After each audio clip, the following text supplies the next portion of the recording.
When we adopted Micah, there was no indication that he was special needs. It didn't show up until he was probably approaching a year old when we knew he had delays. We did not know all the issues that he was going to have. And I'm so glad, because I probably would have said, no, I'm not equipped. I can't do this. I have other kids. I'm spent. I didn't sign up for a special needs child. That's not what I signed up for. I don't feel called. And I just wouldn't have, I would have said no. And I would have said no to a huge blessing. His first signs were things where he couldn't talk. He couldn't control his tongue and things, and so we knew there were some problems. And so we tried to work with him. In fact, his first thing that he learned to say that we could understand was, never mind. Because he knew he couldn't make what was up here come out here, no matter how hard he tried. And we would just hug him, and we would just apologize to him and say, I'm sorry, son. I'm so sorry. We're going to work on this, and we're going to be able to figure this out. And then when he, just before he was 3 years old, is when Micah's behavior started to come out, the other side effect of his fetal alcohol syndrome. A lot of people don't know what FAS is, fetal alcohol syndrome. Fetal alcohol syndrome, even as of 10 years ago, was not even a hugely educated thing in the medical field. A lot of pediatricians weren't even really familiar with FAS.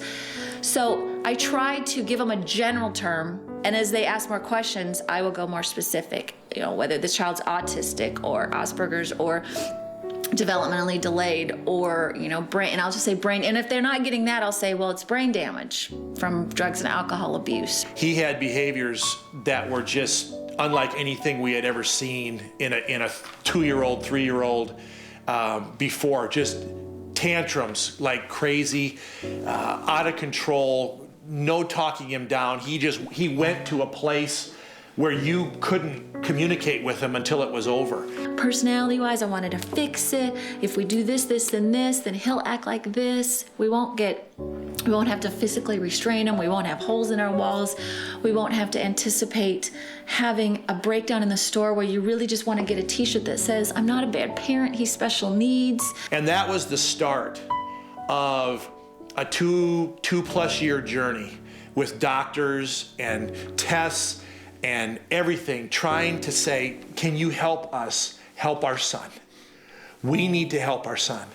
And when he was 5 years old, we finally met a doctor that helped us get our first huge breakthrough with Micah. That was really a first step in many steps, because the journey's never over. I've had to realize I can pre-plan and try to control the circumstances and anticipate all I want, but Micah has his own agenda many times, and things that I had never even anticipated, he will pull. And then there are days when I have everything all pre-planned, and then we have a great day, and I realized I was worrying for nothing. Or was I supposed to pre-plan all those things? Was I supposed to anticipate the worst? I've also noticed that when he accomplishes something that is pretty normal for normal kids, it is a huge thing for him, and it means more when he accomplishes it than when all my other kids accomplish it. He's loved Lego since he was a little kid, just loves to build with them. His fine motor dexterity has been so good, and he sees pieces across the room that he goes, that's what I need right there, and he can put them together. And it's always amazed us. But what he does is, Legos is a comfort place for him, because that is a peaceful time for him. There are no stresses. There are no pulls on him. He's doing what he knows he can do. He enjoys doing, and he sees success in. There's no doubt that Marisa and I having Micah has made us into people we wouldn't be otherwise. But at the same time, there's no doubt that it is the most difficult thing we have ever done, bar none. It has been a cleansing process to have a child like Micah for me spiritually. We're only human. It'd be great if we had some point of sanctification where we were endowed with these godly things, and we couldn't have a bad thought, and then we deal with Micah. It doesn't happen that way. We're human like everybody else.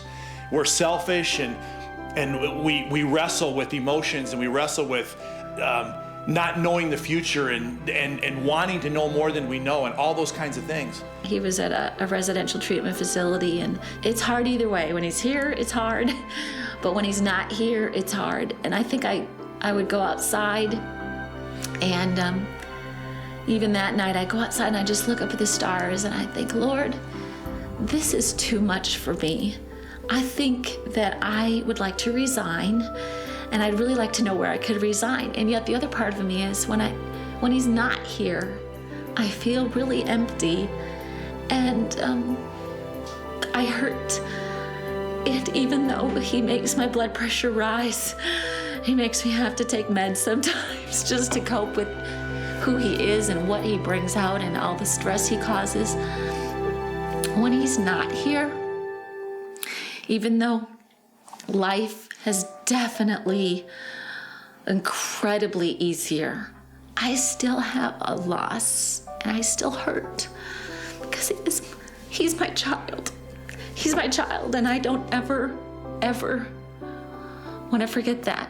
And I love him, and I always will, and I want the best for him, and I'm honored to be his mother.